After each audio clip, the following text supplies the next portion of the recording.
사람은 나이를 먹을수록 말보다 행동이 중요해진다. 그 중에서도 가장 솔직한 행동은 바로 돈을 쓰는 방식이다. 젊을 때는 번 돈을 얼마나 모았는지가 중요했다면 이제는 어떻게 쓰느냐가 인생의 품격을 가른다.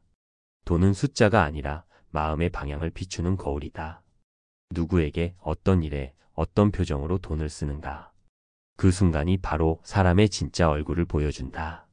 사람의 진짜 모습은 말이 아니라 돈을 쓸 때 가장 선명하게 드러난다. 정약용이 말한 것처럼 남의 은혜를 탐하지 않는 마음은 원망을 줄이고 마음을 평온하게 만든다. 돈 앞에서 드러나는 탐욕과 집착은 갈등의 씨앗이고 돈이 흘러가는 방향은 그 사람의 가치관과 인격, 그리고 사랑의 우선순위를 비추는 거울이다. 말은 꾸며낼 수 있지만 돈을 쓰는 태도만큼은 속일 수 없다.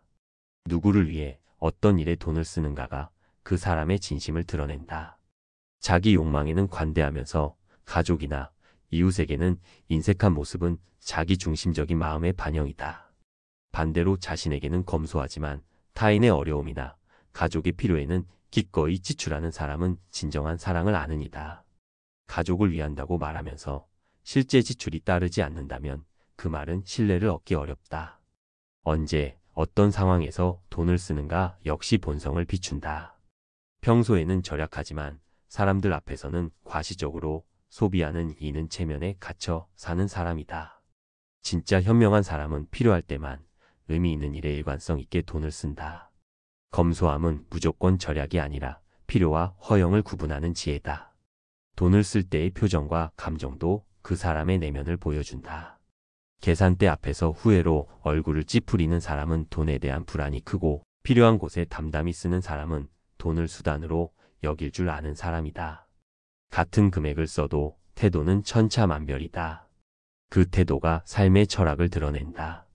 빌리고 갚는 과정에서는 책임감과 신뢰의 무게가 드러난다. 빌릴 때는 공손하지만 갚을 때 변명으로 일관한다면 신뢰를 이용하는 것이다. 반대로 약속보다 일찍 갚고 감사의 표시까지 더하는 사람은 말없이 품격을 보여준다. 경제적 사정이 어려울 때는 회피보다는 솔직한 설명과 약속이 관계를 지키는 최소한의 예의다.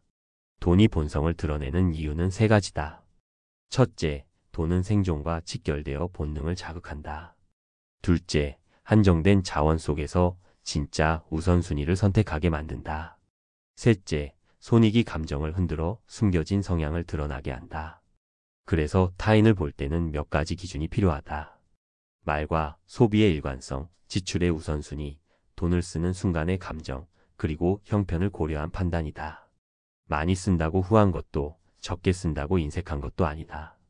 중요한 건 자기 형편 속에서 무엇을 선택했는가이다.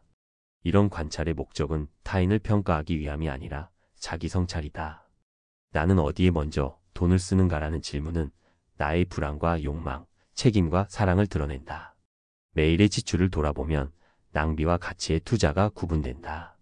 감사하는 마음을 가진 사람은 돈을 신중하고 의미 있게 쓴다. 과시적 소비는 불안을 감춘 자기 증명이다. 돈으로 존재를 증명하려는 순간 삶은 비교의 굴레에 갇힌다. 반대로 여유를 드러내지 않고 의미 있는 곳에 조용히 쓰는 사람은 내면의 자존을 지킨다. 현명한 소비는 많이 쓰느냐, 적게 쓰느냐의 문제가 아니라 옳은 때에 옳은 곳에 옳은 방식으로 쓰는 것이다. 필요한 곳에는 과감히, 허영에는 단호히, 일상에는 절제로 대응해야 한다. 돈은 막으면 썩고 흘러야 생명을 얻는다. 저축과 소비의 균형을 잡는 지혜는 성숙한 어른의 덕목이다. 여럿이 함께할 때 계산을 대하는 태도에서도 그 사람의 배려가 드러난다. 늘 먼저 계산하려는 이는 과시일 수도 있지만 대체로 배려가 크다. 반대로 슬쩍 피하거나 거짓 핑계를 대는 습관은 이기심의 표현이다. 상황에 따라 유연하게, 가능할 때는 기꺼이 내고 어려울 때는 솔직히 말하며 약속을 지키는 사람이 신뢰받는다. 돈 이야기를 대하는 태도 역시 그 사람을 보여준다.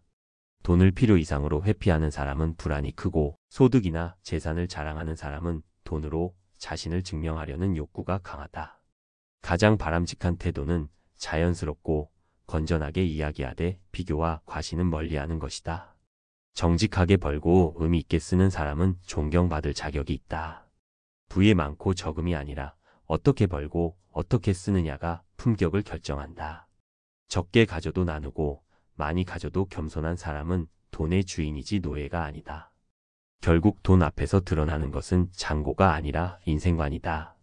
돈은 삶을 돕는 도구이지 사람의 가치를 정하는 기준이 아니다. 나는 오늘 돈을 올바르게 썼는가를 스스로 묻는 습관이 쌓이면 소비는 성찰이 되고 삶은 단단해진다.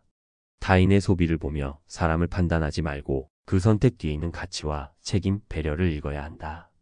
그리고 그 거울을 나 자신에게도 돌려라. 내가 쓰는 돈이 내가 되고 싶은 사람의 모습과 일치하는지, 오늘의 작은 소비가 내일의 품격을 세우는지 늘 점검하라. 돈을 다스릴 줄 아는 사람만이 자신을 다스릴 수 있다. 그때 비로소 돈은 행복을 돕는 언어가 된다. 그래서 우리는 말보다 지갑이 열리는 순간을 주의 깊게 보아야 한다. 그 찰나가 삶의 진실을 가장 선명하게 보여주기 때문이다. 결국 돈을 어떻게 벌었는가 보다 어떻게 쓰는가가 그 사람을 말해줍니다. 돈은 숫자지만 쓰는 방식은 인격이고 습관이고 인생 철학입니다. 오늘 지갑을 열었던 그 순간 당신은 어떤 사람이었나요? 그리고 내일은 어떤 사람이 되고 싶으신가요? 이 영상이 마음에 남았다면 잠시 멈춰 생각해보는 시간이 되셨다면 구독과 좋아요 그리고 주변 분들과의 공유도 부탁드립니다. 여러분의 응원은 더 좋은 이야기로 보답할 수 있는 힘이 됩니다. 함께 해주셔서 고맙습니다. 다음 이야기에서 또 뵙겠습니다.